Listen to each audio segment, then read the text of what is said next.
So I mean, like, what happens to the people who are, working in this industry that you basically like said, I mean, they made it okay, and they federally legalized it, and it's been okay. And then you could have put your foot down on it right away, but you let it run, and now you have People big grew business surrounding businesses. it. You have Hmm. you have people's livelihoods surrounding it.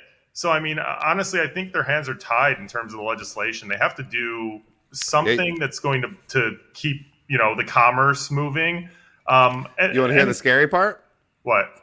They had no idea. The senators had no idea that what they were about to vote on included the information that would have canceled hemp. Oh, for sure. Like They I, had I no idea. They were totally. literally about to vote, and the lawyer had to come in because Reyshan was telling them like, "Look, this is what's going to happen." They're like, "No, that can't be right. Is that right?" And they had to call the lawyer in right before they vote on this, right? And the That's like lawyer comes in, a really and good parallel to just how like governments ran in general. Like, oh, it's terrible. like yeah, sure. You guys all read this 1,200-page bill and know everything that's in it. Like, No, it's a bunch of middle schoolers who didn't do their homework. yeah, That's really what the government is. It's yeah, a but bunch of middle yeah, schoolers who forgot to do their homework and they're rushing to try to ask their fucking fellow student, be like, "Hey, do you know? Hey, do you know the answer?" Right? And that yeah, dude, That's such a good way to put it. Georgia is such a cool market for it though. Like honestly, like I said, we're down there supporting accounts that we have there all the time because it's such a big market for us. But like we go and play golf outings, and there's like literally people in like the Georgia like state senate like playing in the golf outing, and it's like sponsored by like a hemp dispensary, like, and they're literally like blowing weed smoke all over the place, and it's like like very like people who you wouldn't have. the world is getting better. Yeah, yeah. Honestly, like you got to take the little wins when you get them, right? Like we don't have much to cheer about in this day and age, but I think that's definitely something. And honestly, to be clear, it's not the same in all markets, but in Georgia in particular, we've definitely noticed like people who you wouldn't typically think would be attending those functions are at those functions, just like enjoying themselves, and it's cool to see. Yeah, we're probably the next state to go, right? Like more than likely. But you guys are legal up in Illinois, right?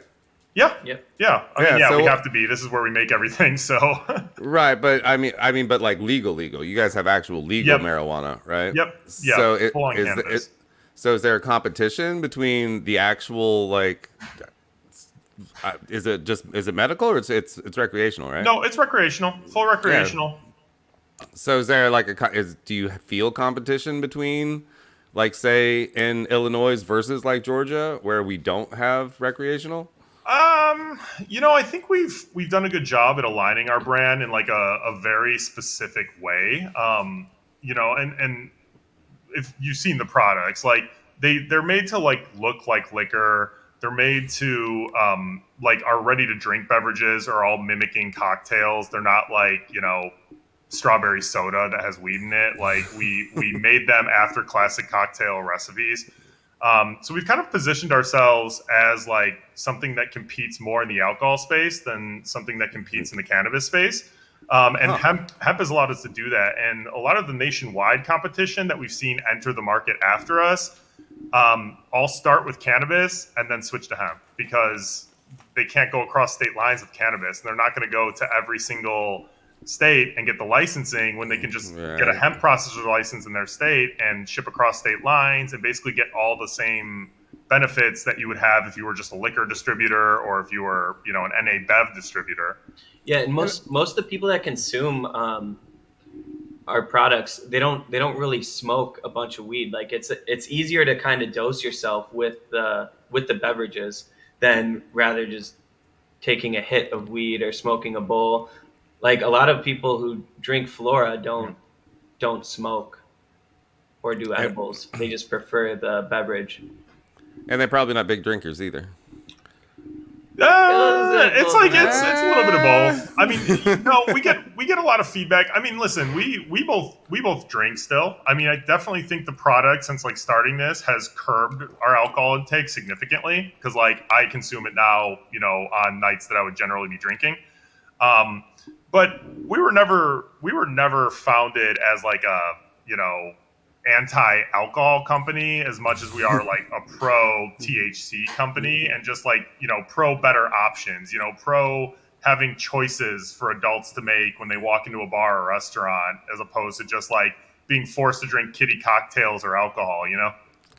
Oh, Yeah, so what's the deal with being able to serve it next to alcohol? Is that It's thing legal right yet, now. or It's it legal is? in most states. It's legal, and honestly, the regulatory trends that we've been seeing has seemed to support low dose remaining legal in multiple states.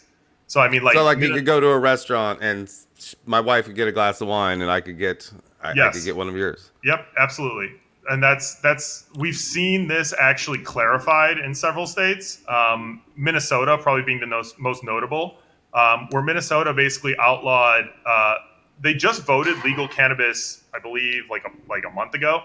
But prior to that, they approved hemp beverages under 5 milligrams per serving and 100 milligrams per container. So like the governor Cool. signed off on it, and it's an actual law. Like, and it's on fire. Like the on-premise market there, like bars, restaurants, liquor stores, like it's booming. Fuck yeah, man. Thank Yeah. God. See, if my father's passed away now, but Oh, I'm sorry to hear that. he would have never thought he grew the fucking biggest goddamn plants that I ever saw. I have a brown thumb. I can't grow shit. Dude, I can't grow it either, to be honest. I've tried a bunch of times. But he mesmerized by the fact that he just thought never in a million years would America ever go back on our travesty of Yeah, prohibition. prohibition. My dad, the weed is like too strong for him. He goes to a dispensary and grabs it, and he's like, "Oh, I don't know what this stuff is. I can't handle it," because he's used to like the old weed, the commercial stuff. You know what's funny and actually like speaks kind of volumes about our product, shameless like product plug, is we were talking about like our parents and weed experiences. Both my parents grew up in the 60s and 70s, literally went their entire life without smoking a joint ever. And like they've told me this as an adult as well. So like I know it wasn't one of those things they just told me when I was like 15 to keep me from smoking weed. And like They're like, no, really, we never did. They suck down Flora products like water. Like they love it. Like they're both like 60 now.